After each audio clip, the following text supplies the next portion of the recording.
राधे राधे। इस वक्त आप देख रहे हैं वाई न्यूज, मैं हूं आपके साथ सुशील गोस्वामी।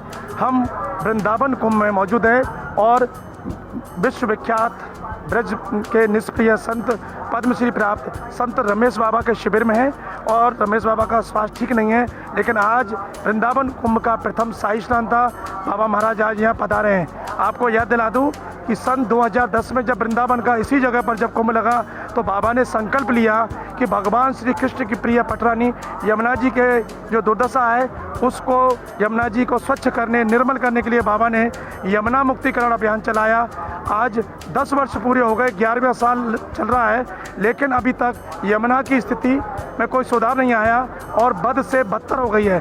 आइए जानते हैं बाबा महाराज से, जिन्होंने यमुना के लिए इतने बड़े आंदोलन किए और आज यमुना की स्थिति को लेकर क्या कहते हैं बाबा महाराज। बताएं महाराज जी, यमुना की स्थिति छिपी नहीं है आज भी। जय श्री राधे। पिछले कुंभ में हमें पता है, जहाँ तक मान मंदिर की बात है, संत समाज आया था और उसने कहा था कि आपके यहाँ लड़कियाँ आती हैं, ये शाही स्नान में नहीं आएंगी। हमने कहा भाई हमारे यहाँ तो कीर्तन लड़कियाँ करती हैं, तो अगर वे नहीं आएंगी तो हम भी नहीं आएंगे। तो दूसरे दिन संत समाज की ओर से ये आज्ञा आई कि आप लड़कियां को ला सकते हैं। इस तरह से मान मंदिर सफल रहा। इस बार एक विचित्र हालत हो गई। संत समाज ने कहा कि नहीं, लड़कियां सबसे आगे चलेंगी और हम लोग पीछे चलेंगे। ऐसा विचित्र चमत्कार था। उसका कारण था जो प्रभात फेरी लड़कियों ने किया, प्रातःकाल से लेकर के 1:30 बजे तक दिन में दोपहर वो चलती रही और बहुत बड़ा स्वागत दुकानदारों ने, वृंदावन वासियों ने किया। 50 तो पटके पहराए गए ठाकुर जी को और इस तरह से मानगढ़ का बहुत बड़ा सम्मान और प्रभाव बढ़ा। और यहाँ तक कि जब मान मंदिर की ओर से पहले तो विचार ढीला था, क्योंकि 5 जगह मोर्चा खुल गया है। एक तो विश्व प्रसिद्ध झील बनने जा रही है। ब्रज में झीलों का वर्णन हमने पढ़ा था पंचशील जी की बृजभान शतक में और चाचा जी की बेली में। तो हमने संकल्प किया, कभी चाचा जी 250 साल पहले थे जब तक यहाँ झरना था, अब वो लुप्त हो गया। इस बीच में उसके पहले तो बहुत बड़ी झील रही होगी। तो सोचा ही था हमने और लोगों से कहा, प्रसन्न जी से, तो उन्होंने कहा हम यहाँ झील बनाएंगे पहाड़ में। ये तो बड़ा कठिन काम था और 5 जनवरी को कार्य शुरू हो गया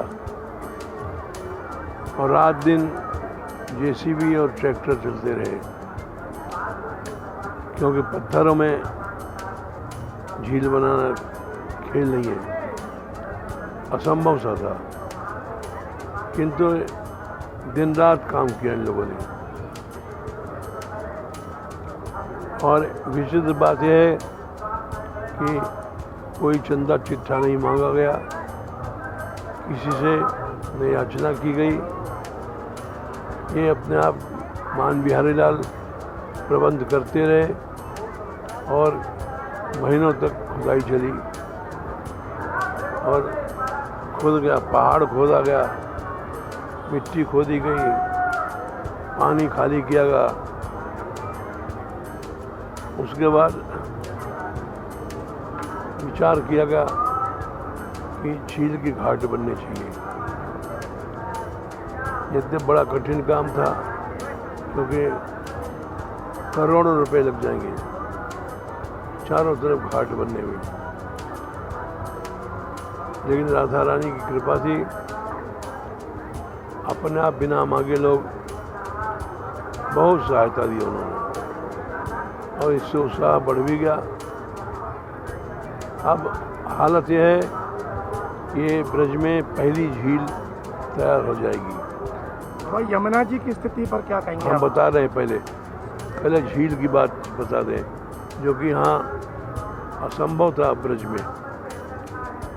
इसलिए एक नई बात होगी, जो कश्मीर वगैरह में झील होती है वहाँ 2 महीने बर्फ़ से ढकी रहती है, और ये झील ऐसी बनेगी जो 12 महीने इसमें नौका विहार भी होगा, सब कुछ यहाँ हुआ।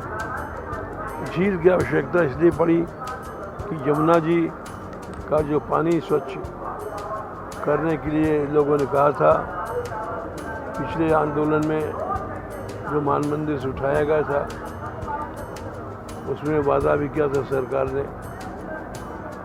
और वो योगी जी सरकार से बड़ी आशा थी और है भी, क्योंकि उन्होंने प्रबंध बड़ा सुंदर किया। ऐसा प्रबंध किया कि जिसका हम वर्णन नहीं कर सकते। किंतु यमुना जी का कार्य कुछ नहीं हुआ। लोग नहाने गए और शिथिल रहे, पानी की स्वच्छता नहीं रही, नाधिकता रही। इससे सबको कष्ट हुआ, और इस कुंभ से आशा तो हमको बहुत थी, लेकिन निराशा हो गई। तो यमुना जी जब नहीं वृंदावन में, तो वृंदावन की क्या शोभा। यमुना जी से वृंदावन शोभित है। मीरा जी ने लिखा है, निर्मल नीर बहत यमुना को, भोजन दूध दही को, आली माने लागे वृंदावनी को। इसलिए अब हम फिर से प्रार्थना करते हैं, क्योंकि आंदोलन तो बहुत उठाया था पहले भी, और वादा भी किया था सरकार ने, किंतु ये पत्रों के माध्यम से हम याद करा रहे हैं सरकार को कि वो अपने वादे को पूरा करे, और वैष्णव समाज, भक्त समाज, सारे भारत को यमुना जी का गौरव फिर से ला दे। तो सुना आपने, बाबा महाराज ने स्पष्ट शब्दों में जहाँ इस कुंभ की व्यवस्थाओं को लेकर योगी सरकार की तारीफ की और कहा कि इससे पहले कभी कुंभ में इस तरह के प्रबंध नहीं हुए। लेकिन जब बात यमुना जी की कही, तो बाबा ने कहा कि यमुना जी में जब शुद्ध जल नहीं है, उसको लेकर संत बड़े शिथिल रहे, आहत हुए, और वृंदावन की शोभा यमुना जी से है, और जब यमुना जी स्वच्छ नहीं है तो फिर कैसे वृंदावन की शोभा। इसके लिए उन्होंने कहा कि सरकार को चाहिए कि सरकार ने जो वादे किए हैं उनको वो पूरा करे।